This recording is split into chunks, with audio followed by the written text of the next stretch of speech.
Hello students, कैसे हैं आप लोग? कैसे जा रही है आपकी प्रतिज्ञा टेस्ट सीरीज? और पार्ट टेस्ट के साथ अब स्टार्ट हो चुके हैं आपके फुल लेंथ टेस्ट, है ना? और फुल लेंथ टेस्ट में आपका कंप्लीट सिलेबस आ रहा है, जहां पे आप पूरे सब्जेक्ट का एनालिसिस कर सकते हैं कि कहां तक आप स्कोर कर पा रहे हैं। शुरू करते हैं आज का पेपर। आज के पेपर में जो पहला सवाल दिया गया है, which of the following phylum is being described bye given statement, कि निम्नलिखित कथनों द्वारा किस संघ का वर्णन किया जा रहा है। यहाँ पे कुछ कैरेक्टर्स दिए गए हैं जो किसी फाइलम किसी संघ के हैं, और हमें इन कैरेक्टर के बेस पे पहचानना है कि वो कौन सा संघ कौन सा फाइलम है यहाँ पे, है ना? जैसे पहले में दिया गया है, दे आर बायलेटरल सिमेट्रिकल। अगर बायलेटरल या द्विपार्श्व सममिति कहा गया है, मतलब ये हुआ कि कहीं ना कहीं ये प्लेटी हेलमिंथीज या प्लेटी हेलमिंथीज के बाद का फाइलम होगा। दूसरे में कहा गया है ट्रिप्लोब्लास्टिक, तो यहां पर भी वही बात आ जाती है त्रिकोण की, कि फर्स्ट ट्रिप्लोब्लास्टिक कौन है? प्लेटी हेलमिंथीज है। मतलब ये वाला फाइलम क्या होगा? प्लेटी हेलमिंथीज या उसके बाद का होगा। सेगमेंटेड एंड सीलोमेट एनिमल्स, जहां पर ये खंडित व गुहीय जंतु हैं। अगर आप देखें, खंडित या मेटामेरिक सेगमेंटेशन जो है वो तीन फाइलम में पाया जाता है, एक एलिडा, एक ऑर्थोपोडा और एक कॉर्डेटा। मतलब हमारा आंसर जो होगा वो एलिडा, ऑर्थोपोडा या फिर कॉर्डेटा में से होगा। दूसरे में कहा गया है, the body consist of head, thorax, abdomen and have jointed appendages. यहां से आता है आपका आंसर। जॉइंटेड अपेंडेजेस जो है वो करेक्टर होता है किसका? ऑर्थोपोडा का, है ना? कि शरीर जो है सिर, वक्ष व उदर में विभाजित है, वह संधि युक्त उपांग पाए जाते हैं, और संधि युक्त उपांग पाए जाना किसका लक्षण है? ऑर्थोपोडा का। बाकी के ऑप्शन भी देख लेते हैं। Circulatory system is of open type, परिसंचरण तंत्र कैसा है? खुले प्रकार का है, तो ऑर्थोपोडा का ये करेक्टर भी है कि ऑर्थोपोडा में खुला प्रकार का परिसंचरण तंत्र पाया जाता है। Excretion takes place through Malpighian tubules, ये आंसर भी सही है कि ऑर्थोपोडा में जो एक्सक्रीटरी स्ट्रक्चर है, जो एक्सक्रीटरी ऑर्गन है, वो क्या है? मेलपीजियन ट्यूब्यूल्स है। मतलब हमारे ये जो करेक्टर्स दिए गए हैं वो कौन से संघ के दिए गए हैं? ये ऑर्थोपोडा के दिए गए हैं। नेक्स्ट पे चलते हैं। Match the phylum given in column 1, कि कॉलम एक में फाइलम दिए गए हैं with the special features present in them in column 2, और दूसरे में उनके कुछ लक्षण दिए गए हैं। फाइलम में देखिए कौन कौन से दिया गया है। पॉरीफेरा है, मोलस्का है, टीनोफोरा है, एम्फीबिया है और मैमल्स है। और यहाँ पर उनके करेक्टर्स दिए गए हैं। जैसे मेमरी ग्लैंड तो बिल्कुल बताने की जरूरत नहीं है, मैमल्स का नाम ही इस बेस पे दिया गया है कि उनमें क्या पाई जाती है? Mammary gland. मतलब ये फर्स्ट वाला हमारा कहाँ मिलेगा? यहाँ पे आके मिलेगा। दूसरा है क्लोएका। क्लोएका के मल्टीपल ऑप्शन हो सकते हैं, इसलिए आप इसको होल्ड पे रखें। कॉइनोसाइट्स, कॉइनोसाइट कोशिकाओं का पाया जाना, ये किसका करेक्टर होता है? ये पॉरीफेरा का करेक्टर होता है। मतलब ये 3 है, ये कहाँ पे आएगा? पॉरीफेरा के सामने आएगा। दूसरा है रेडुला, ये आपका मोलस्का में दिया गया है कि एक रेस्पिंग लाइक ऑर्गन, है ना, वहां पे दिया गया है। किसमें पाया जाता है? मोलस्का में पाया जाता है। तो 4 किसका आएगा? मोलस्का का आएगा। तीसरे में दिया है कॉम्ब प्लेट्स, है ना, कंगक पट्टिका। कॉम्ब प्लेट्स अगर आप देखें तो कॉम्ब प्लेट्स जो है वो टीनोफोरा में पाई जाती है। 8 कॉम्ब प्लेट्स पाई जाती हैं। तो कॉम्ब प्लेट्स किसका करेक्टर हो गया? टीनोफोरा का। तो ये हो गया 5, और जो बचा रह गया वो हमारा हो गया क्या? सेकंड। तो हमारा जो करेक्ट सीक्वेंस निकल के आता है वो है 3 4 5 2 1। जो हमें देखने को मिल रहा है 3 4 5 2 1, मतलब हमारा जो करेक्ट आंसर है वो क्या है? फर्स्ट है। नेक्स्ट पे चलते हैं। नेक्स्ट पे दिए गए हैं कुछ डायग्राम्स, और यहाँ पर उनके नाम पूछे गए हैं कि ये किसका है। और अगर आप देखिए डायग्राम डायरेक्ट एनसीईआरटी से लिया गया है, और एनसीईआरटी में इनकी लेबलिंग भी की गई है। ये जो दिख रहा है वो एस्केरिस है। अब यहाँ पर ऑप्शन में उन्होंने मेल और फीमेल, नर और मादा एस्केरिस को लेकर कंफ्यूजन किया गया है। अब आप अगर एनसीईआरटी पढ़ी है तो वहां पर लिखा है कि मादा का शरीर लंबा होता है, और उसका जो पूंछ वाला हिस्सा है वो कर्व्ड नहीं होता है। और आप देख रहे हैं कि यहाँ पर इसका पूंछ वाला हिस्सा कैसा है? सीधा है। मादा वैसे भी सीधी होती है जो, है ना? तो यहाँ पर ये जो है वो मेल एस्केरिस नहीं है, एक्चुअली में ये फीमेल एस्केरिस है, जो हमें ऑप्शन देखने में मिल रही है बी और सी में। ये हमारा नीरीज है बी वाला, तो ये हो गया नीरीज, और सी वाला हमारा क्या है? हिरुडिनेरिया। मतलब हमारा जो करेक्ट आंसर आएगा वो क्या आएगा? बी आएगा। ये क्या है? ये मादा एस्केरिस है, नीरीज है और हिरुडिनेरिया जोंक है। नेक्स्ट पे चलते हैं। Which of the following pairs of animals are similar to each other pertaining to the feature stated against them? कि जंतुओं के निम्न जोड़े में से कौन सा एक उनकी विशेषताओं से संबंधित दूसरों के समान है? पहले में उन्होंने दिया है टीरोपस और दूसरा दिया है ऑर्निथोरिंकस। अगर आप ऑर्निथोरिंकस या जिसे हम डकबिल प्लेटिपस भी कहते हैं, ये एक स्तनधारी है, तो कायदे से बीवीपेरी या जरायुज होना चाहिए। लेकिन आप जानते हैं कि जो शुरुआती मैमल है जो प्रोटोथीरिया में रखे गए हैं, वो बीवीपेरी शो नहीं करते हैं, वो ओविपेरस होते हैं, वो अंडप्रजक होते हैं। मतलब ये हमारा मैच नहीं खा रहा है। दूसरे में कहा गया है गार्डन लिजर्ड रेप्टाइल है, क्रोकोडाइल ये भी रेप्टाइल है, और आप जानते हैं कि रेप्टाइल में 3 चैम्बर्ड हार्ट होता है, लेकिन वहां पे अपवाद स्वरूप भी लिखा है कि अगर आप देखें गार्डन लिजर्ड और मगरमच्छ में 3 कक्षी, तो गार्डन लिजर्ड के लिए तो सही है, लेकिन मगरमच्छ में भले ही वो रेप्टाइल है, लेकिन इसके बावजूद भी उसमें 4 कक्षी हृदय पाया जाता है। मतलब ये भी हमारा मैच नहीं खा रहा है। इसमें कहा गया है एस्केरेस और एनसाइक्लोस्टोमेटा, इनमें क्या दिया गया है मेटा मैरिक सेगमेंटेशन, विखंडी खंडी भवन दिया गया है। और आप जानते हैं कि मेटामेरिक सेगमेंटेशन जो है वो 3 फाइलम में ही मिलता है, जैसा अभी जिक्र करा। कौन कौन से? एनलिडा, ऑर्थोपोडा और कॉर्डेटा। यहाँ पर जो एस्केरिस दिया गया है ये एनलिडा नहीं है, ये एनलिडा के पहले के संघ का सदस्य है। ये जो है आप देखें तो वहां पर एस के हेलमेंथीस का सदस्य है, तो ये भी मैच नहीं खाता है। नेक्स्ट है सी हॉर्स, ये एक फिश है। फ्लाइंग फिश, ये भी एक फिश है। क्या ये कोल्ड ब्लडेड है? जी हाँ, बिल्कुल सही। कि अगर आप देखें समुद्री घोड़ा और उड़न मीन जो है, ये दोनों ही कैसे है? पोइक्लोथर्मिक है। मतलब ये अपने शरीर के तापमान को स्टेबल नहीं रख पाते हैं, और वातावरण के तापमान के बदलने के साथ ही इनका तापमान भी बदल जाता है। हमारा करेक्ट आंसर क्या हो जाएगा इसमें? डी हो जाएगा। नेक्स्ट है read the following statements and answer the questions, के कथनों को पढ़ें व उत्तर दें। पहला दिया गया है it is made of a single thin layer of flattened cell. हमारे काम की चीज ये है दो कि यह अनियमित सीमा वाली चपटी कोशिकाओं की एक काम की चीज ये है, और दूसरा है एकल परत। क्योंकि अगर एकल परत है तब हम उसे सिंपल एपिथेलियम कहते हैं, सरल उपकला कहते हैं। क्या कहते हैं? सरल उपकला। और दूसरा उन्होंने शब्द जो इस्तेमाल किया फ्लैटेंड या चपटी, जब वो फ्लैटेंड होती हैं तब उन्हें बोला जाता है स्क्वामस एपिथेलियम। क्या बोल देते हैं? स्क्वामस या सल्की उपकला, है ना। अब यहां पर दो से ही हमारा आंसर पता चल रहा है, लेकिन फिर भी बाकी के स्टेटमेंट भी एक बार पढ़ लिए जाए। They are found in wall of blood vessels and air sacs of lungs. ये रक्त वाहिनियों की भित्ति तथा फेफड़ों के वायु कोष में पाई जाती हैं, ये बात भी सही है। तीसरे में कहा गया है they are involved in functions like forming a diffusion boundary. यह विसरण सतह बनाने जैसे कार्यों में शामिल है, ये बात भी सही है। मतलब ये जो करेक्टर है ये किसके दिए गए हैं? सरल सल्की उपकला के दिए गए। किसके दिए गए? सरल सल्की। मतलब हमारा करेक्ट आंसर जो होगा वो होगा स्क्वामस एपिथेलियम सल्की उपकला। नेक्स्ट क्वेश्चन पे चलते हैं। Match the following column 1 and 2। यहाँ पर फिर से वही कॉलम दिए गए हैं। एक में दिया गया है कि कौन सा ऊतक है, कौन सा टिश्यू है, और दूसरे में दिया गया है कि आखिर वो प्रेजेंट कहाँ है। थोड़ी देर पहले भी इस चीज का जिक्र हुआ है। यहाँ पर स्क्वामस एपिथेलियम दिया है, क्यूबोइडल, कॉलमनर और सीलिएटेड। सबसे सरल जो हमें पड़ता है वो पड़ता है ciliated.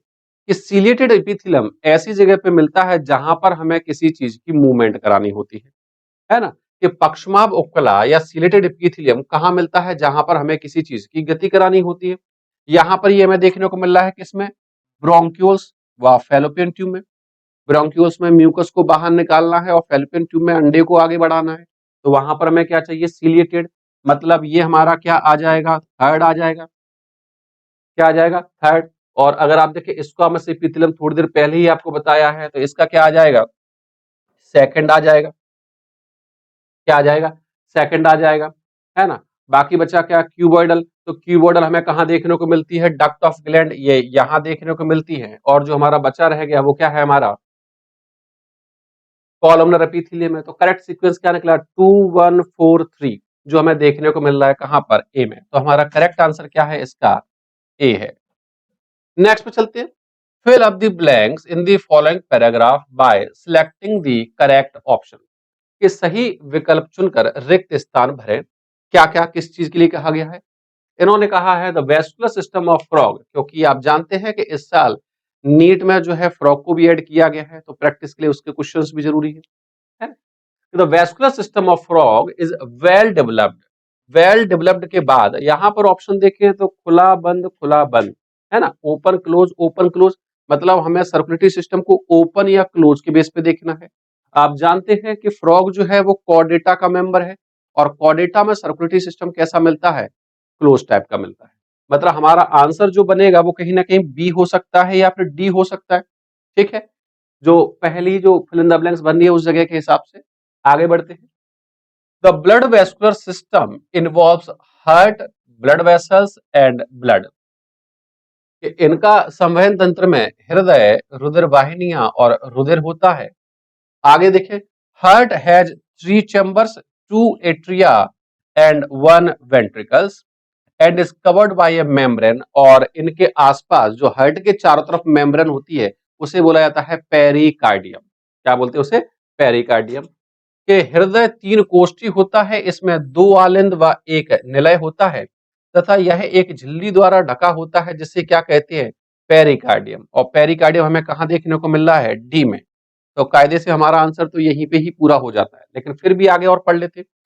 A triangular structure called sinus venosus join the right atrium. Right atrium में क्या ज्वाइन होता है? Sinus venosus. तो करेक्ट आंसर हमारा क्या है इसमें?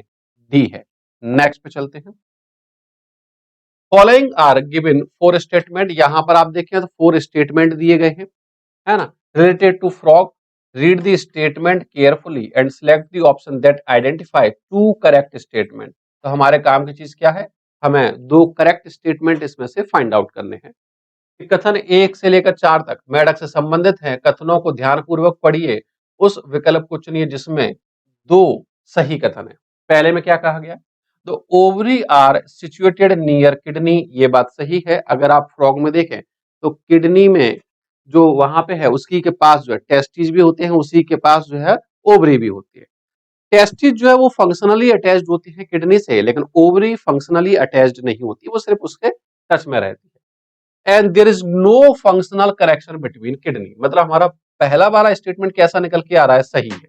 ये अंडाशय वृक्क के पास स्थित होते हैं और इनका वृक्क के साथ कोई भी कार्यात्मक संबंध नहीं है। मतलब ये स्टेटमेंट हमारा कैसा है? सही है। दूसरे में कहा गया है vasa efferentia enters the kidney on their side and open into bidder's canal. जैसा कि थोड़ी देर पहले जिक्र करा कि फंक्शनली अटैचमेंट किसका है? टेस्टिस का है, जबकि ओवरी का कोई फंक्शनल अटैचमेंट नहीं है। कि शुक्र अपवाहिका वृक्क के किनारों से अंदर आती है और बिडर कैनाल में खुलती है। मतलब ये स्टेटमेंट भी हमारा कैसा है? सही है। There are 12 pair of cranial nerves, तो ऐसा नहीं है, वहां पे 10 पेयर्स होती हैं। RBC R E nucleated. RBC कैसी होती है? अकेंद्र की है। ई न्यूक्लिएटेड या केंद्रक विहीन आरबीसी जो है वो मैमल्स का कैरेक्टर होता है, फ्रॉग का नहीं। मतलब हमारे स्टेटमेंट 1 और 2 कैसे हैं? सही है। तो हमारा करेक्ट आंसर क्या हो जाएगा इसमें? बी हो जाएगा। नेक्स्ट पे चलते हैं। What happens during inspiration. कि अंतः श्वसन के दौरान क्या होता है?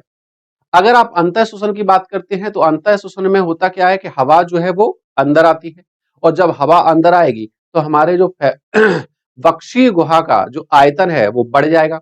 आयतन बढ़ेगा, वॉल्यूम बढ़ेगा, तो प्रेशर जो है वो कम हो जाएगा। किसके कंपैरिजन में? इन्वायरमेंटल प्रेशर के कंपैरिजन में।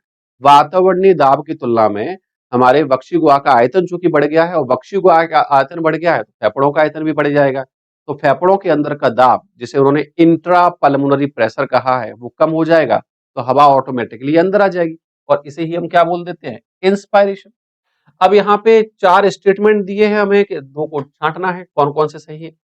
Size of our chest increases. कि यहाँ पर अगर आप देखें हमारे वक्ष का आकार बढ़ जाता है, तो ये बात सही है कि जब हम सांस लेते हैं तो हमारे वक्ष का आकार बढ़ जाता है। दूसरे में कहा गया है size of our chest decreases.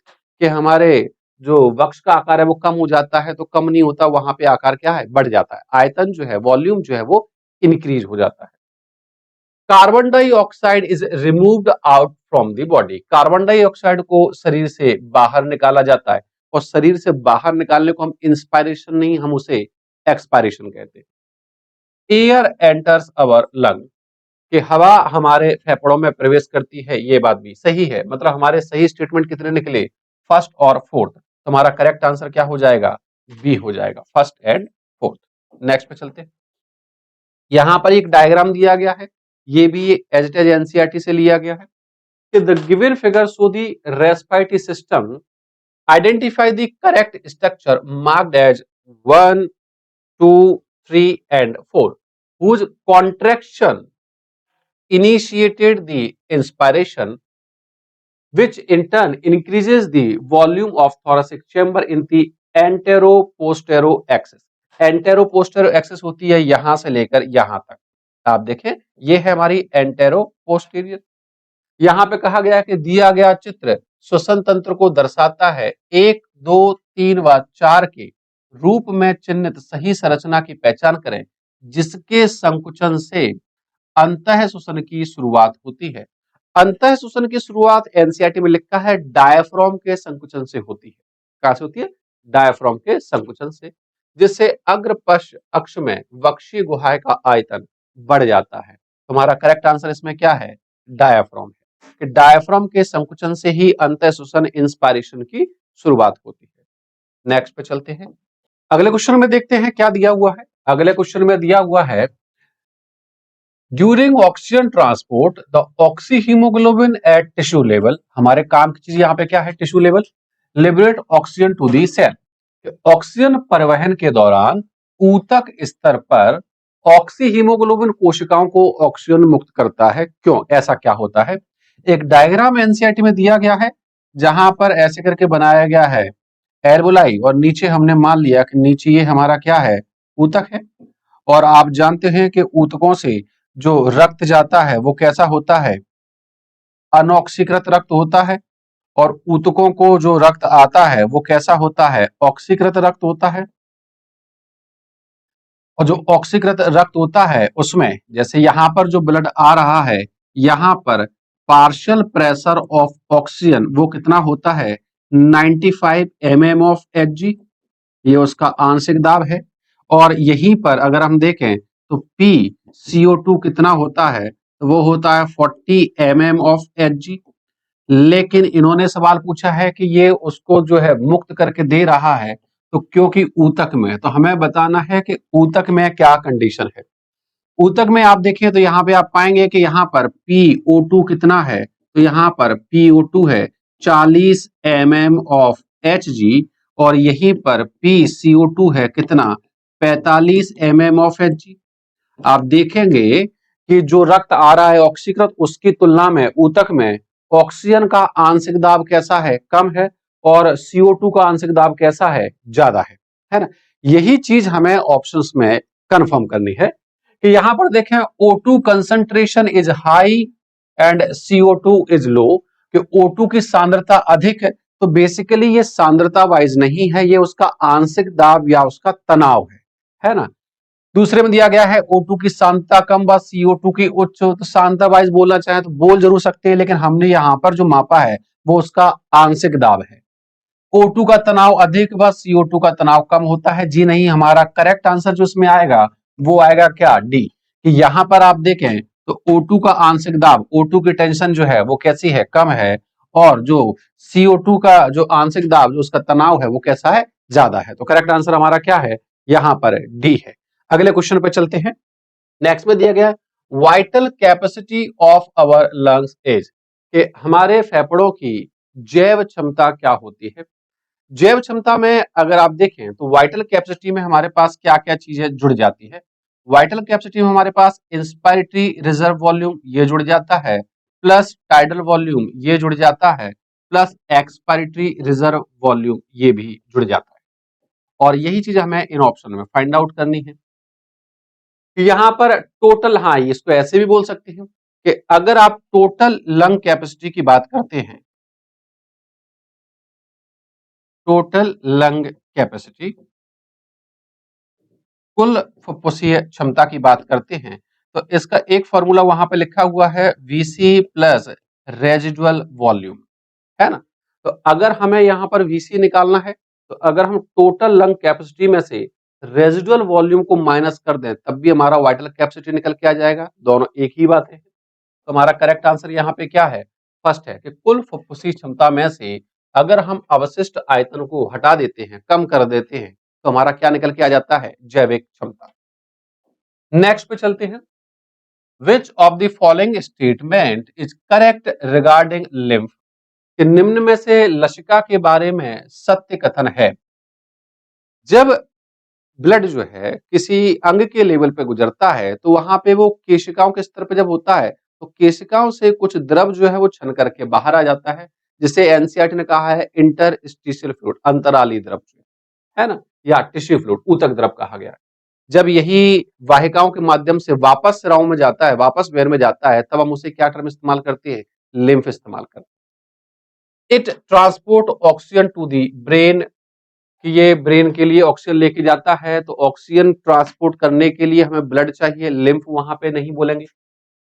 It transport CO2 to lungs, तो ट्रांसपोर्टेशन के लिए भी वहां पे क्या है, वहां पर ब्लड है।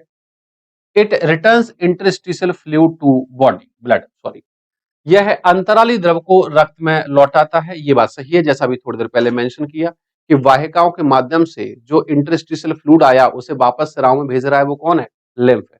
तो हमारा करेक्ट आंसर क्या आ जाएगा, इसमें सी आ जाएगा। नेक्स्ट पे चलते हैं। Match the column 1 with column 2 and choose the correct answer from the option given below. यहां पर दो स्तंभ दिए गए 1 और 2 और इनको मैच करना है।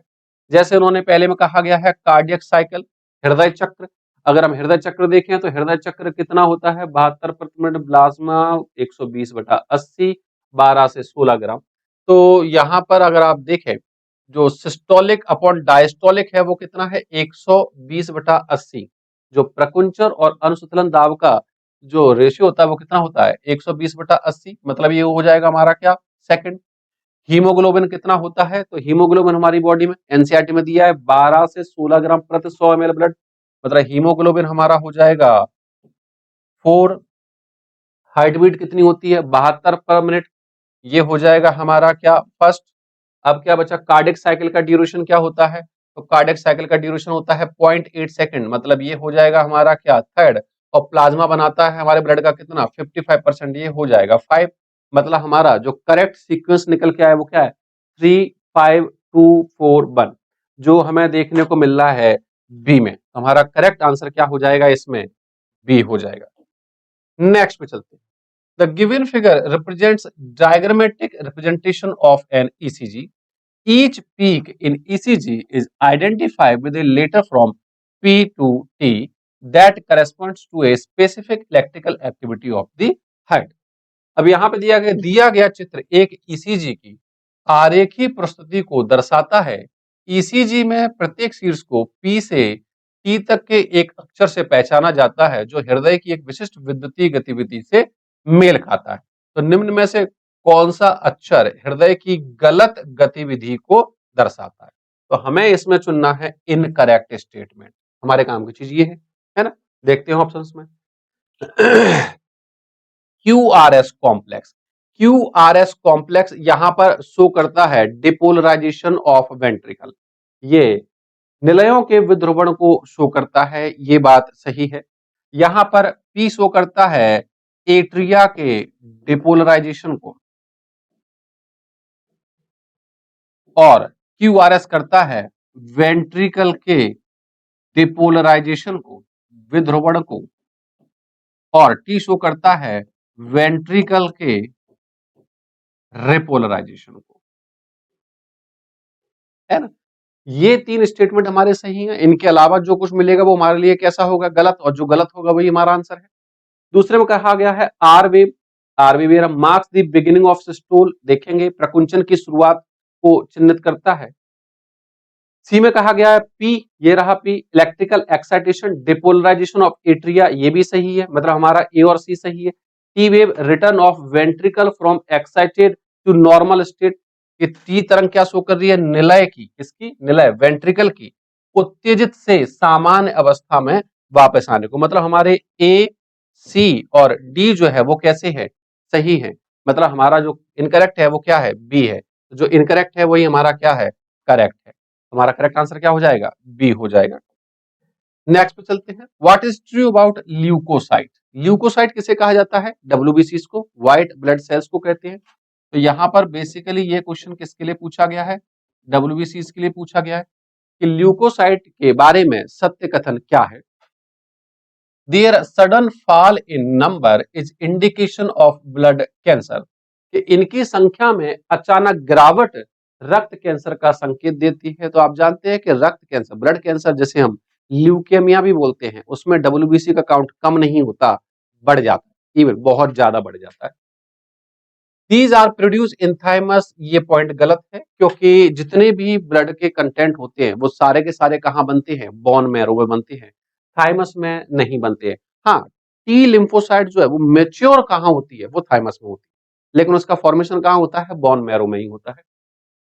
दीज आर ई न्यूक्लियोटाइड, ये अकेंद्र की होती हैं, तो ऐसा भी नहीं है, इनमें केंद्रक पाए जाते हैं। एनसीईआरटी में एक बहुत ही खूबसूरत डायग्राम दिया गया है जहां पर विभिन्न प्रकार की डब्ल्यूबीसीज के बारे में दिया गया है और उनके न्यूक्लियस का शेप भी दिया गया है, तो उसको पढ़िएगा, काम की चीज है। These can squeeze out through the capillary walls, जी हाँ बिल्कुल ये बात सही है कि ये कोशिका की भित्ति से, सॉरी केशिका की भित्ति से बाहर निकल सकती है, और इनके इस करेक्टर को कहा जाता है डायपेडेसिस।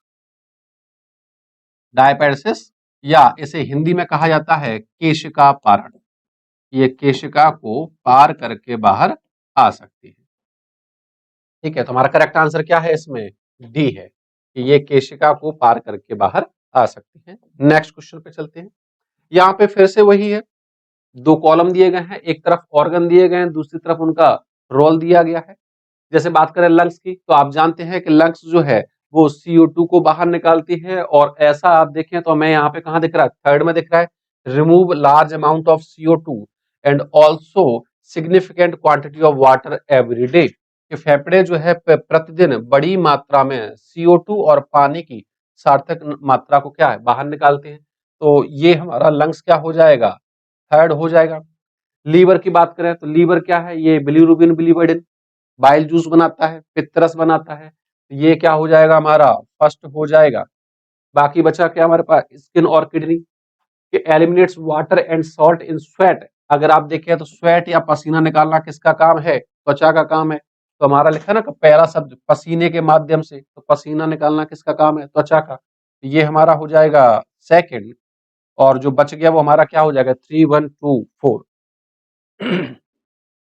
तो हमारा करेक्ट सीक्वेंस क्या निकल के आ रहा है, 3 1 2 4, मतलब हमारा करेक्ट आंसर क्या है इसमें, बी है। नेक्स्ट पे चलते हैं। यहाँ पर डायग्राम दिया गया है, डायग्राम में अगर आप देखें, इन्होंने लेबलिंग दी है। यहाँ पे जो पहली लेबलिंग है वो किसकी दिख रही है, ये आपको दिख रही है ग्लोमेरुलस, है ना, गुच्छ की। दूसरा दिया गया है बोमेन कैप्सूल। तीसरे में आप देखें तो descending limb of loop of Henley. चार में देखें तो ascending limb of loop of Henley. पांच में देखें तो वासा रेक्टा।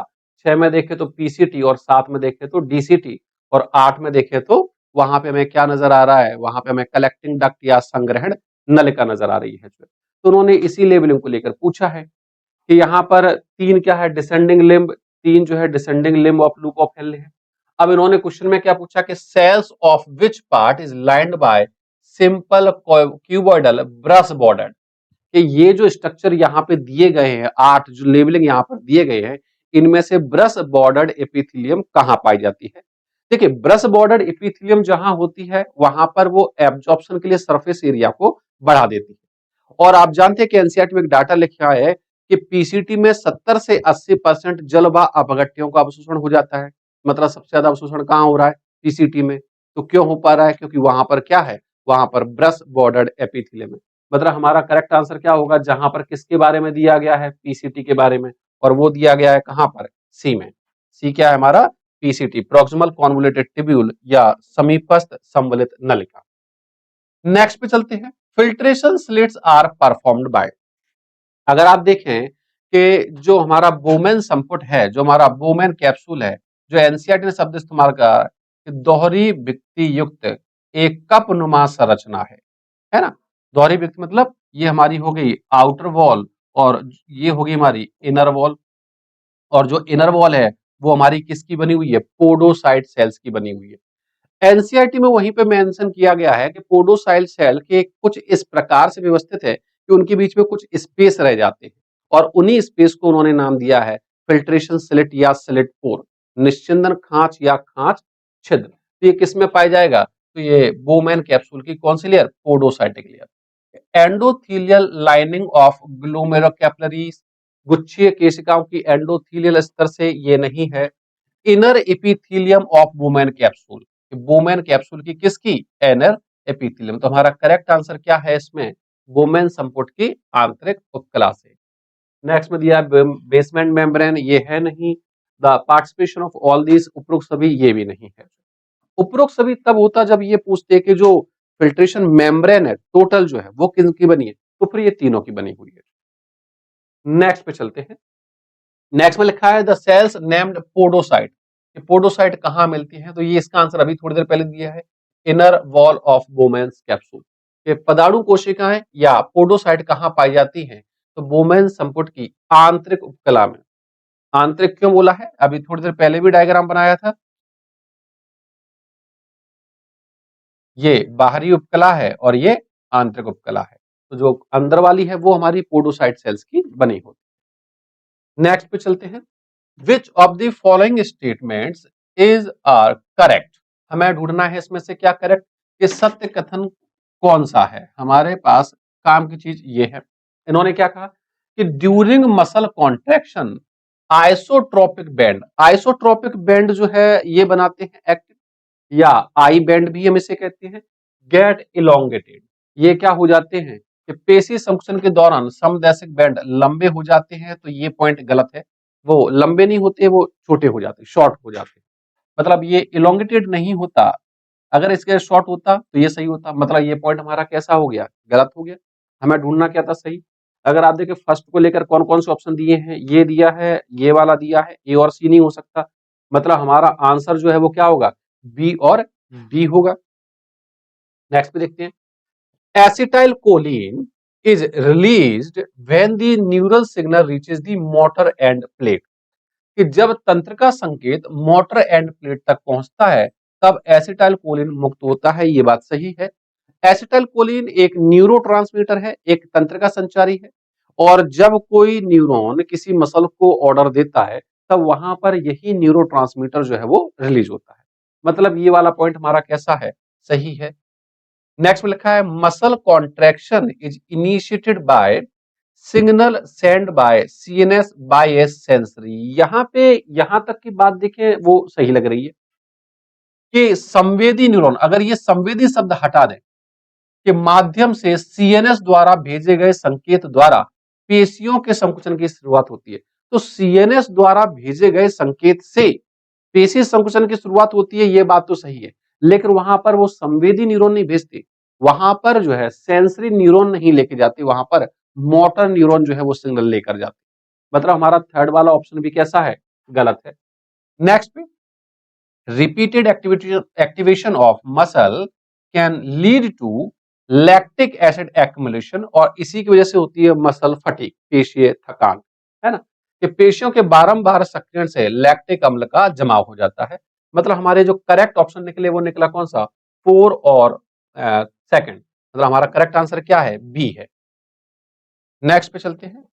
नेक्स्ट में दिया गया विच of the following functional characteristics of muscle is correctly matched with its appropriate descriptive term, पेशी के निम्नलिखित क्रियात्मक विशेषताओं में से कौन सी उसके उपयुक्त वर्णात्मक शब्द के साथ सही ढंग से मेल खाती है।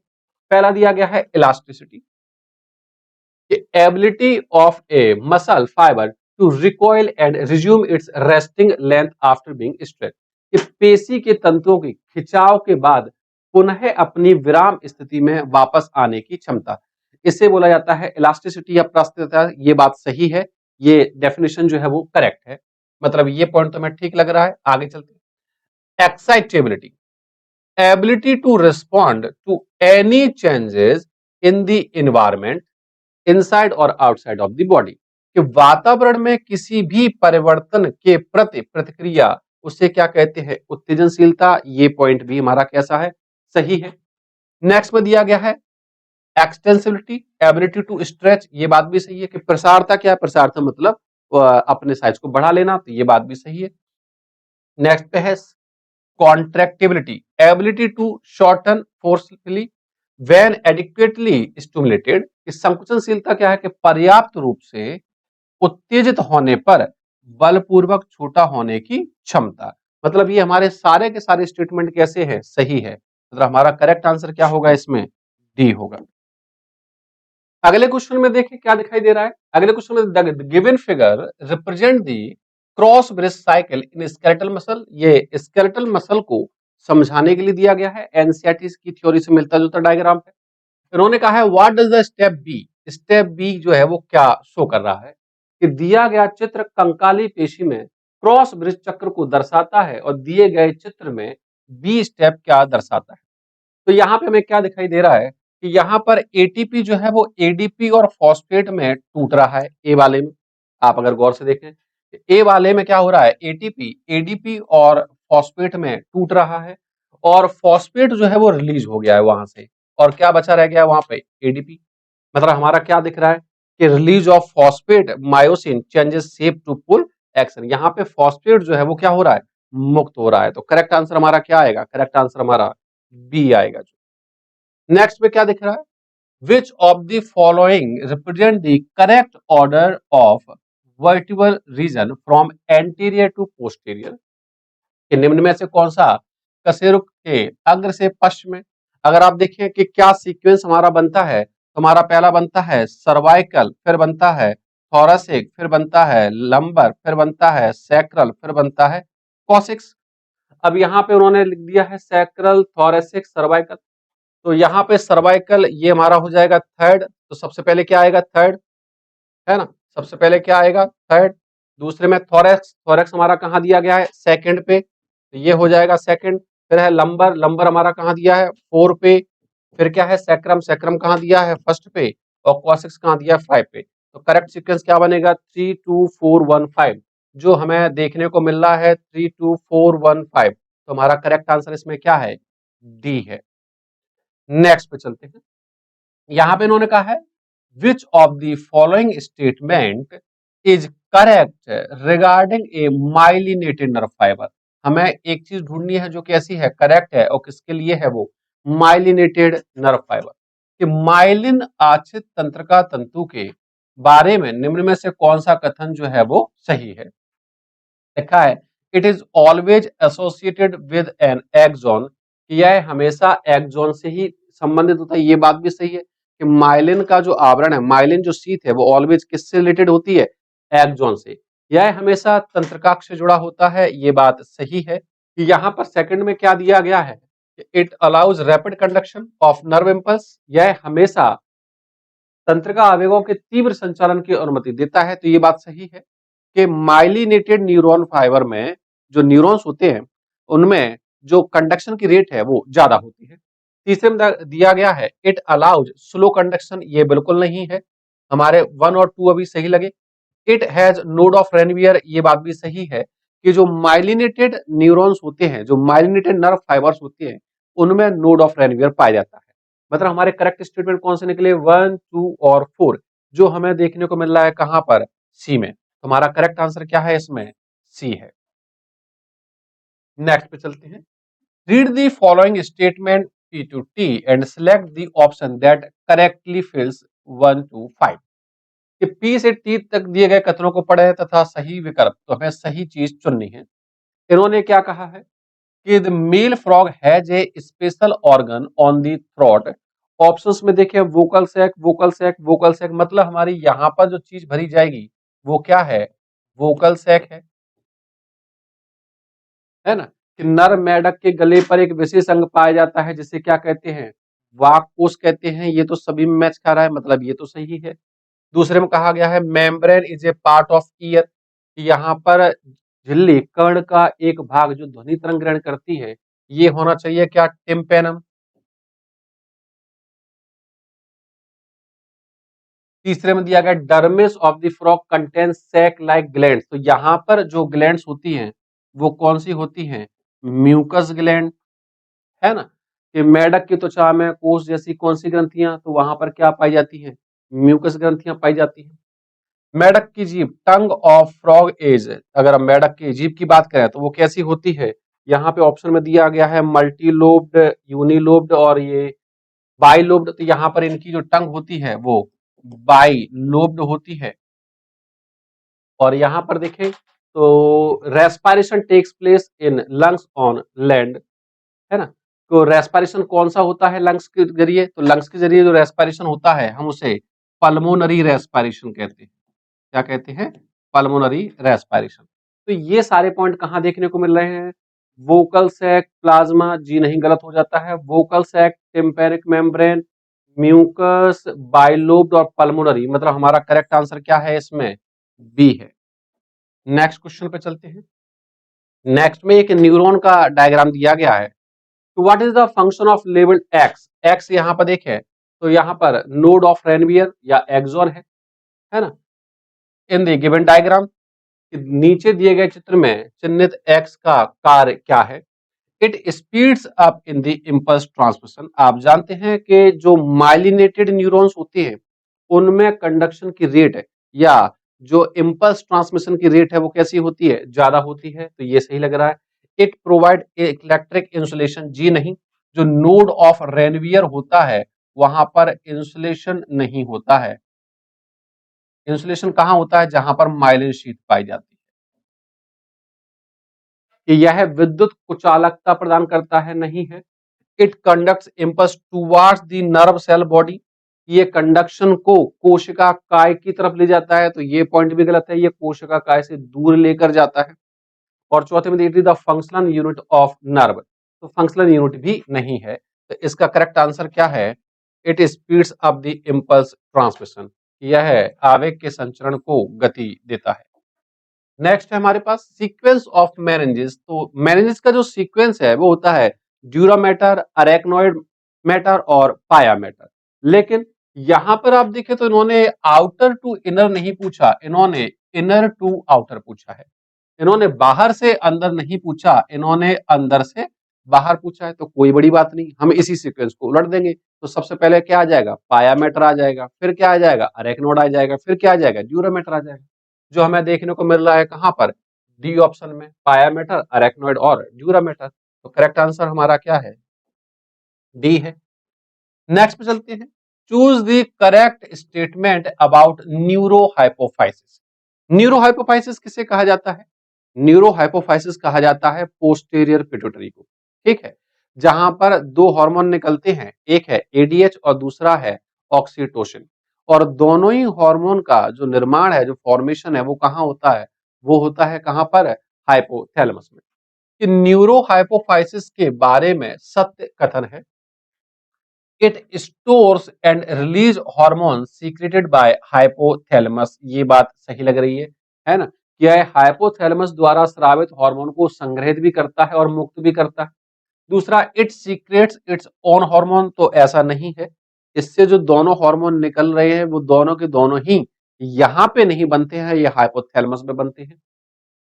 It is poorly developed and functionless in humans, ऐसा भी नहीं है। एक्चुअली में ये स्टेटमेंट जो कहा गया है, ये कहा गया है जो मिडिल लोब ऑफ प्यूटिटरी है उसके लिए। ह्यूमन के केस में मिडिल लोब ऑफ प्यूटिटरी, जो पीयूष का मध्य पिंड होता है, वो बहुत ज्यादा विकसित नहीं होता है।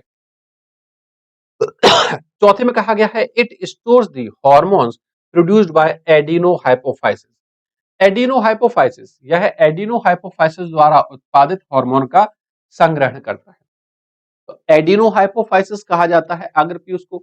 तो अग्रपीयूष से निकले हार्मोन पोस्टीरियर में जाते ही नहीं है। हमारा करेक्ट आंसर क्या है? ए है। ये हाइपोथैलेमस से निकले हुए हार्मोन को संग्रहित व स्रावित करता है। नेक्स्ट पे चलते हैं। Match the endocrine gland as a source. तो यहां पर कुछ ग्लैंड्स दी गई हैं and respective hormone as well as function, दूसरे में उनके कार्य दिए गए हैं।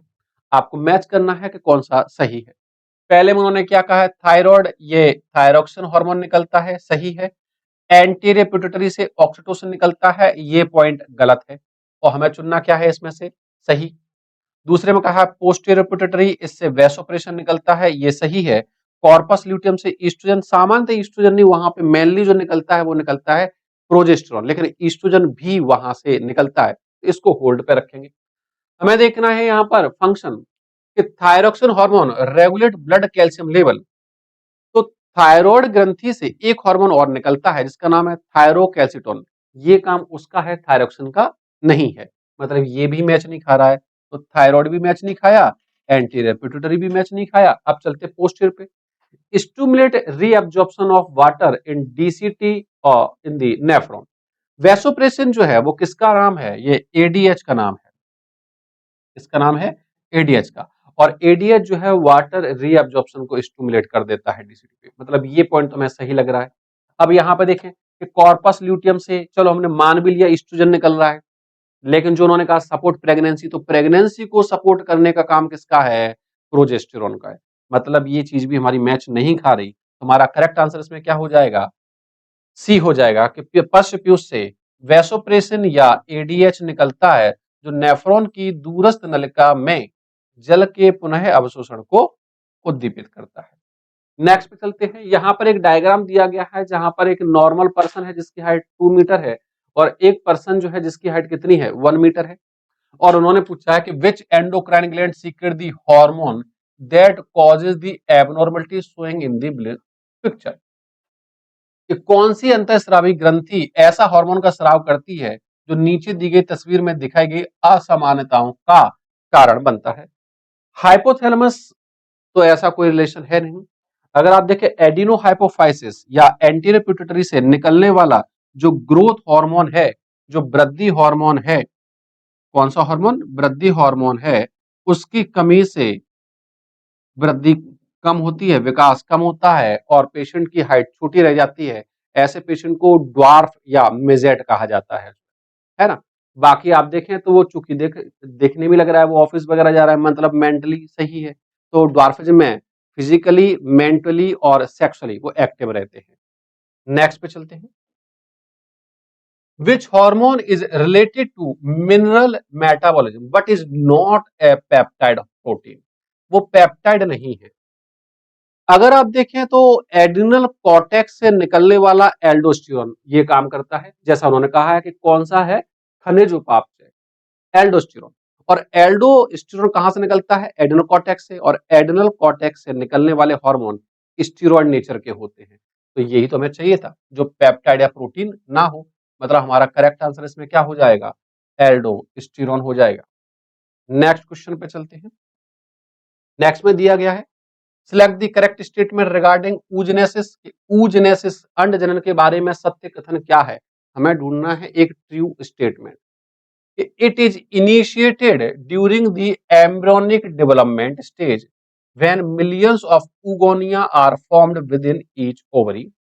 यह भ्रूणीय विकास के दौरान, ये बात सही है, शुरू होता है जब प्रत्येक अंडाशय के अंदर लाखों oogonia निर्मित होते हैं। मतलब हमारा पहला स्टेटमेंट कैसा है, सही है। दूसरे में क्या कहा गया है, Graafian follicle releases primary oocyte, ये पॉइंट गलत है, क्योंकि ग्राफियन फॉलिकल जब रप्चर होता है ना, at the mid of menstrual cycle, मासिक चक्र के मध्य के दौरान, तो वहां पर प्राइमरी oocyte नहीं होता, वो सेकेंडरी oocyte होता है। मतलब हमारा सेकंड वाला ऑप्शन कैसा है, ये वाला स्टेटमेंट गलत है। नेक्स्ट में at puberty only 60,000 to 80,000 primary follicles are left in each ovary. यौवन अवस्था में प्रत्येक अंडाशय में केवल 60,000 से 80,000 प्राथमिक पुटिका ही शेष बचते हैं। ये बात सही है, एनसीईआरटी में मेंशन किया हुआ है इस चीज को। मतलब हमारे फर्स्ट और थर्ड कैसे हैं, सही है। नेक्स्ट में कि secondary oocyte with in tertiary follicle, तो यहां पे थोड़ा सोचना पड़ेगा क्योंकि टर्सरी फॉलिकल तक वहां पर प्राइमरी oocyte ही हमें देखने को मिलता है। तो मैं करेक्ट स्टेटमेंट कितने मिले यहाँ पर, 1 और 3। अगर आप देखें तो हमारा करेक्ट आंसर क्या हो जाएगा, इसमें से बी हो जाएगा, 1 और 3। नेक्स्ट पे चलते हैं 35। एसर्शन रीजन दिया गया है इसमें कि testicular lobules are compartment present in testis, कि वृषण पालिका, वृषण में मौजूद कक्ष होते हैं, ये बात सही है। कारण क्या है कि ये पार्ट बनते कैसे हैं, ये जो लोब्यूल्स है ये सेपरेशन से बनते हैं जब वहां पर बीच में सेप्टा बन जाते हैं। कि these lobules are involve in the process of fertilization. तो यहाँ पर इन पालिकाओं का निषेचन में कोई रोल नहीं है ना। इनका जो रोल है वो बेसिकली क्या है कि कक्ष बन गए हैं, उनमें सेमनीफेरस ट्यूब्यूल्स है और सेमनीफेरस ट्यूब्यूल के अंदर क्या होता है, स्पर्म फॉर्मेशन होते हैं। मतलब हमारा जो असर्शन है, जो कथन है वो सही है और जो कारण है वो कैसा है, गलत है। If assertion is true but reason is false, यदि कथन सही है किंतु कारण सही नहीं है। नेक्स्ट पे चलते हैं। नेक्स्ट में क्या दिया गया है, match the hormone given in column 1।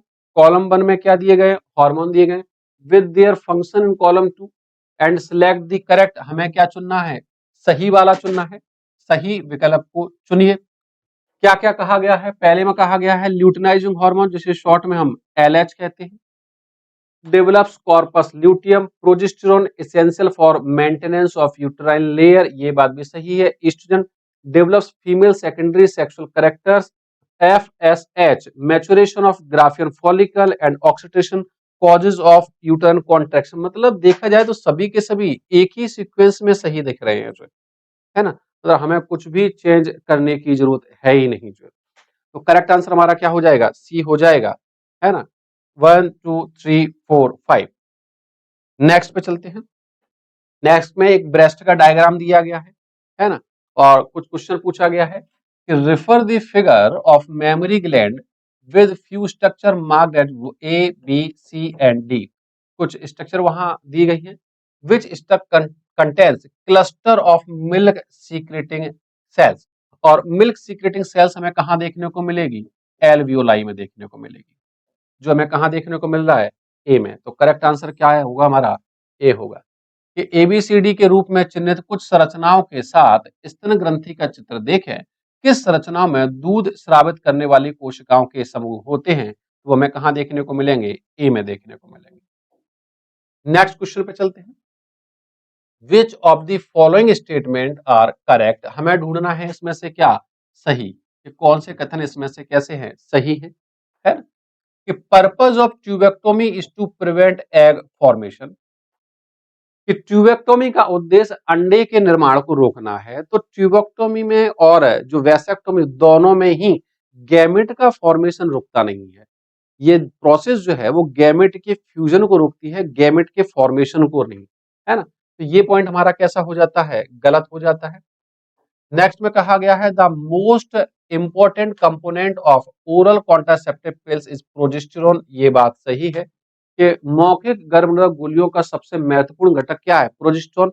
या तो हम उसे प्रोजेस्टेरोन अकेले लेते हैं या प्रोजेस्टेरोन और ईस्ट्रोजन का संयोजन लेते हैं उसमें। Oral contraceptive pills help in birth control by preventing ovulation. ये बात भी एनसीईआरटी में लिखी हुई है कि जो मौखिक गर्भनिरोधक गोलियां होती है अंडोत्सर्ग को रोककर जन्म नियंत्रण में मदद करती है। मतलब हमारा जो सेकंड है और थर्ड है वो कैसे निकले, सही। नेक्स्ट पे चलते हैं कि genital वार्ट्स is a sexually transmitted disease caused by herpes virus. तो वो हर्पीज वायरस से नहीं है ना, वो ह्यूमन पैपिलोमा वायरस से है। तो ये पॉइंट हमारा कैसा हो जाता है, गलत हो जाता है। नेक्स्ट में दिया गया है in India there is a rapid decline in infant mortality rate and maternal mortality rate. कि भारत में शिशु मृत्यु दर व मातृ मृत्यु दर में तेजी से गिरावट आई है, ये बात भी सही है। मतलब हमारे सही स्टेटमेंट क्या निकले, 2 3 और 5, जो हमें देखने को मिल रहा है कहां पर, बी ऑप्शन में। तो करेक्ट आंसर हमारा क्या हो जाएगा, इसमें से बी हो जाएगा। नेक्स्ट क्या है हमारे पास, यहाँ पे कॉपर टी का दिख ही रहा है, shape wise T shape structure है ना। The given figure show one of the element releasing intra uterine device. Select the option which show the correct identification of the device and its feature. कि दिया गया चित्र अंतः गर्भाशय युक्ति के एक प्रकार को दर्शाता है, उस विकल्प का चयन करें जो इस युक्ति और उसके लक्षण को सही दर्शाता है। पहले में दिया गया है कॉपर टी, ये सही है। दूसरे में कॉपर 7, ये नहीं है। तीसरे में लिपेज लूप दिया है, ये भी गलत है। और चौथे में LNG20 दिया है, ये भी गलत है। मतलब हमें ज्यादा कुछ देखने की जरूरत है ही नहीं, हमें सीधे सीधे क्या दिख रहा है इसमें, ए दिख रहा है आंसर। नेक्स्ट पे चलते हैं। नेक्स्ट में दिया गया है द कॉपर आयंस ऑफ आयोडी। यहाँ पर जो कॉपर आयन रिलीज होता है वो कैसे काम करता है, कि आईओडी के कॉपर आयन कैसे काम करते हैं। पहले में उन्होंने लिखा है suppress sperm mortality and fertilising capacity of sperm, ये बात बिल्कुल सही है, एनसीईआरटी में मेंशन किया हुआ है कि यह शुक्राणु की गतिशीलता व उसकी निषेचन क्षमता को संदमित करता है ना। तो हमारा करेक्ट आंसर क्या है, ए है। बी में क्या दिया है, make the uterus unsuitable for implantation, ये उसका तरीका नहीं है। इंक्रीज फेगोसाइटोसिस ऑफ स्पर्म, ये भी नहीं है। Make cervix hostile to sperm, ये भी नहीं है। हमारा करेक्ट आंसर क्या है इसमें, ए है। नेक्स्ट पे चलते हैं, प्रोजेस्टेरोन्स इन दी कॉन्ट्रासेप्टिव पिल। अभी थोड़ी देर पहले भी जिक्र हुआ था कि जो भी ओरल कॉन्ट्रासेप्टिव पिल होती है वो प्राइमरी रूप से कैसे काम करती है, वो ओवुलेशन को इनहिबिट कर देती है, ठीक है, जो अंडोत्सर्ग को रोकती है। तो करेक्ट आंसर क्या है इसमें, प्रिवेंट ओव्यूलेशन। नेक्स्ट में क्या दिया गया, what is true regarding industrialization in England, कि जो इंग्लैंड में औद्योगिकीकरण के संबंध में क्या सही है। पहले में कहा गया the white wing moth were completely wiped out after industrialization, औद्योगिकरण के बाद सफेद पंखों वाले मौत को पूरी तरीके से सफाए हो गए। तो पूरी तरीके से नहीं होता है, वहां पर शिकार कम या ज्यादा होता है, स्पीसीज एकदम पूरी तरीके से नष्ट नहीं होती है। नेक्स्ट में कहा गया कि since lichen did not grow in polluted area the number of melanised moth got reduced. Industrialisation के बाद क्या हुआ कि चूंकि लाइकेन प्रदूषित क्षेत्र में नहीं उगते हैं, सही बात है, इसलिए वर्णकित मौत की संख्या कम हो गई, जी नहीं। उसके बाद वर्णकित मौत की संख्या बढ़ गई थी, आफ्टर 1920 एनसीईआरटी में दिया गया है। After industrialization the white wing moth did not survive due to predator, ये थोड़ा सही लग रहा है कि औद्योगिकरण के बाद सफेद पंखों वाले सलब शिकारियों के कारण जीवित नहीं रह पाए, क्योंकि उनका शिकार ज्यादा हुआ, जो है ज्यादा शिकार हुआ तो उनकी संख्या कैसी हो गई, कम हो गई। हमारा करेक्ट आंसर क्या है इसमें, सी है। The correct answer is C. Next पे चलते हैं, एसर्शन में दिया गया है Java, ape man, Peking man and Heidelberg man are the fossils of homo erectus. अगर आप देखें एनसीईआरटी में इन्हीं तीनों को होमो इरेक्टस में रखा गया है, जावामैन, पैकिंगमैन और हीडलबर्गमैन। होमो इरेक्टस एवॉल्व्ड फ्रॉम होमो हैबिलिस, कि ये जो है होमो हैबिलिस से आगे आए, ये बात भी सही है कि होमो हैबिलिस के बाद ही क्या बने थे, जो है ये उसके बाद क्या बने थे, होमो इरेक्टस बने थे। होमो इरेक्टस का ये नाम अगर आप देखें, ये इस बेस पे दिया गया था क्योंकि होमो इरेक्टस वाले ह्यूमंस एकदम इरेक्ट पोस्चर में चलने लग गए थे, जो है उसका कारण ये है। मतलब हमारी ये जो चीजें दी गई हैं वो दोनों ही क्या है, सही है, बट वो उसका करेक्ट एक्सप्लेनेशन जो है वो नहीं है। हमारा करेक्ट आंसर क्या हो जाएगा इसमें, बी हो जाएगा। नेक्स्ट में विच one of the following scientist name correctly matched with in the theory put fourth by him, कि निम्न में से किस वैज्ञानिक का नाम उसके द्वारा प्रतिपादित सिद्धांत से सही मेल खाता है। चलो देख लेते हैं एक बार। पहले में क्या क्या गया है, Weismann, theory of continuity of germ plasm, ये बात सही है कि इन्होंने ही जो है जनन द्रव्य की निरंतरता का सिद्धांत दिया था, जिसमें यह कहा गया था कि किसी भी जीव में दो प्रकार के द्रव होती हैं, एक कायिक द्रव सोमेटोप्लाज्म, एक जनन द्रव जर्म प्लाज्म। और सोमेटोप्लाज्म में हुआ कोई भी चेंज अगली पीढ़ी में नहीं जाएगा, जबकि जर्म प्लाज्म में हुआ किसी भी प्रकार का चेंज अगली पीढ़ी में जाएगा, ट्रांसफर होता है। नेक्स्ट में कहा गया है Pasteur, inheritance of acquired character, Pasteur उपार्जित लक्षणों की वंशागति, जी नहीं। उपार्जित लक्षणों की वंशागति वो पाश्चर का स्टेटमेंट नहीं है, वो लैमार्क की बात है। नेक्स्ट में क्या है, डी वेरीज नेचुरल सिलेक्शन, कि डी वेरीज ने प्राकृतिक वर्ण कहा, ये ऐसा भी नहीं है। प्राकृतिक वर्ण के बारे में जो सिद्धांत दिया है वो दिया है किसने, डार्विन ने, है ना। डी वेरीज ने म्यूटेशन थ्योरी दी है। नेक्स्ट में कहा गया है मेंडल थ्योरी ऑफ पेंजेनेसिस, तो पेंजेनेसिस थ्योरी जो है वो मेंडल ने नहीं है, वो डार्विन ने दी है। तो हमारा करेक्ट आंसर इसमें क्या निकल के आता है, ए निकल के आता है, जो ठीक है। नेक्स्ट पे चलते हैं, यहां पर ये डायग्राम दिया गया है। So the diagram given below show four species of birds that evolved from an ancestral species that had a small pointed beak. Today, all four species inhabit in the same island. यहाँ पे काम की चीज हमारी निकल के आती है ये चारों की चारों स्पीसीज क्या हो रही है, एक ही सेम आइलैंड पे आकर के रह रही हैं, जो है ना। कि नीचे दिए गए चित्र में पक्षियों की 4 प्रजातियों को दिखाया गया है, जो एक छोटी नुकीली चोंच वाली पैतृक प्रजाति विकसित हुई। आज सभी 4 प्रजातियां एक ही द्वीप पर निवास करती है। अब सभी जातियां अगर एक ही द्वीप पर निवास करेंगी तो सिंपल सी बात है कि वहां पर उनकी खाने की डिमांड भी होगी सेम, तो उनमें बदलाव भी कैसा होगा, एक जैसा होगा जो है। अब चलते हैं ऑप्शन पे कि which statement best explains the variation in the beaks of these 4 species. कि कौन सा कथन इन 4 प्रजातियों की चोंच में भिन्नता की सबसे अच्छी व्याख्या करता है। अब अपने काम की चीज निकल के आई ये कि सबके सब कहाँ रह रहे हैं, एक जगह पे। अब एक जगह पे रह रहे हैं तो डिमांड भी कैसी होगी, एक जैसी होगी।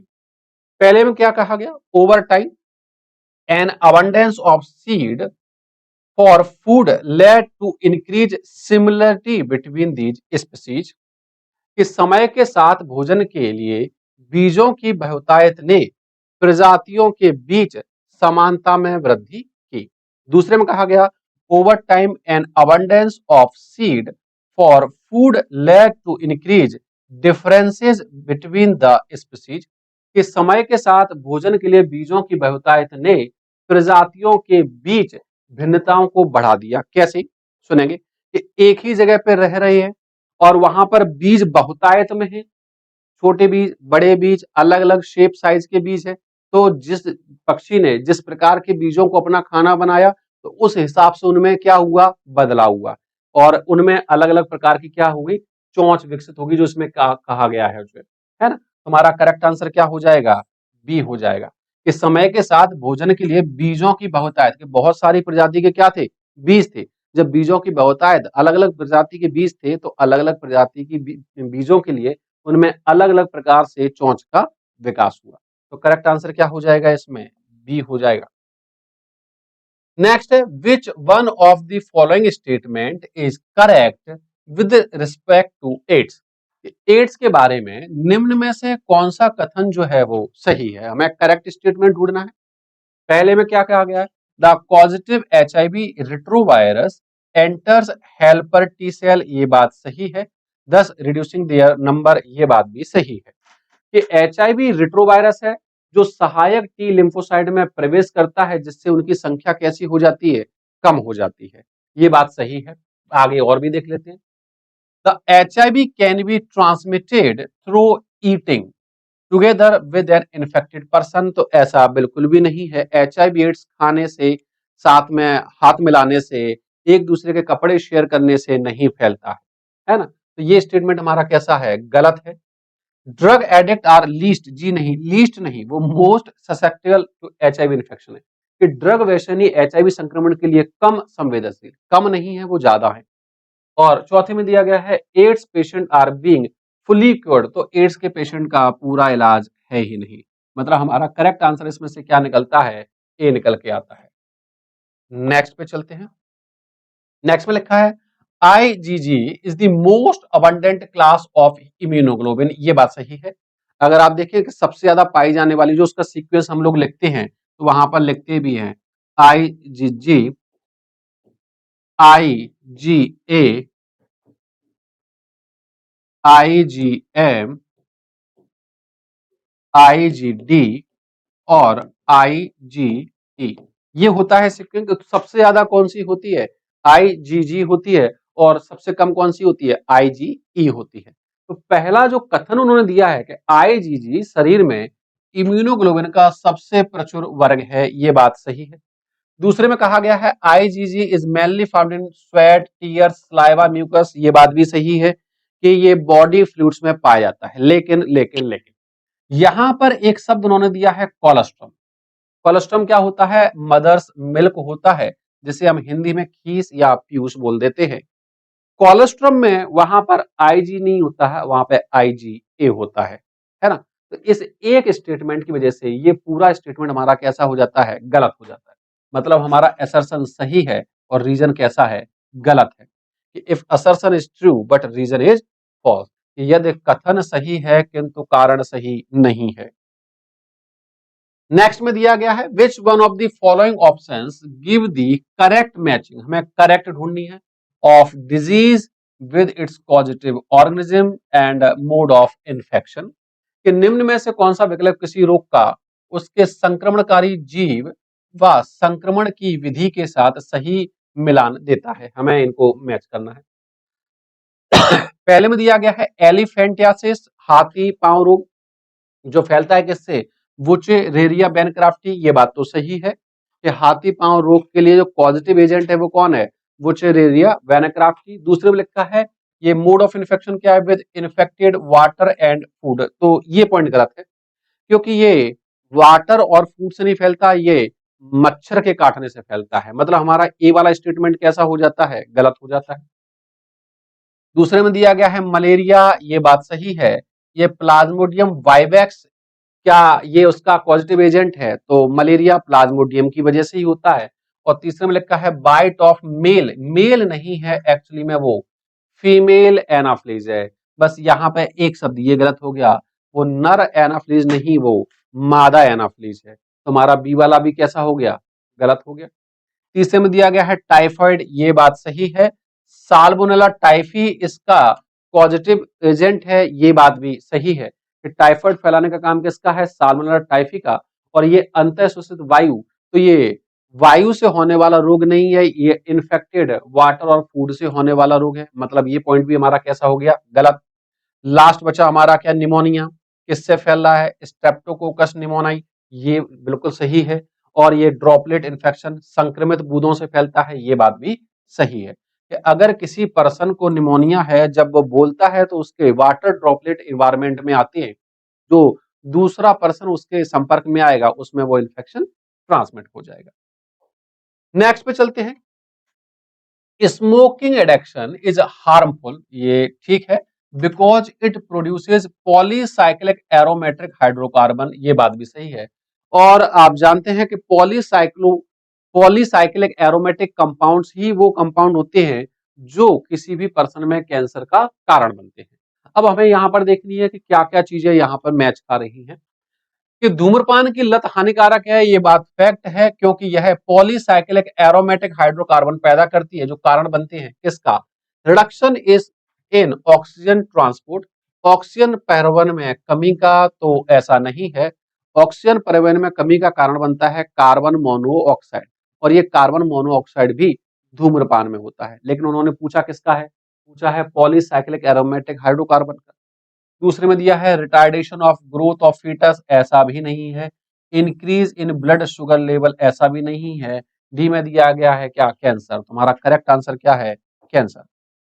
नेक्स्ट क्वेश्चन पे चलते हैं, when heart of frog is cut, आप जानते हैं कि हार्ट जो है वो दो प्रकार के होते हैं, एक न्यूरोजेनिक हार्ट होता है और एक मायोजेनिक हार्ट होता है।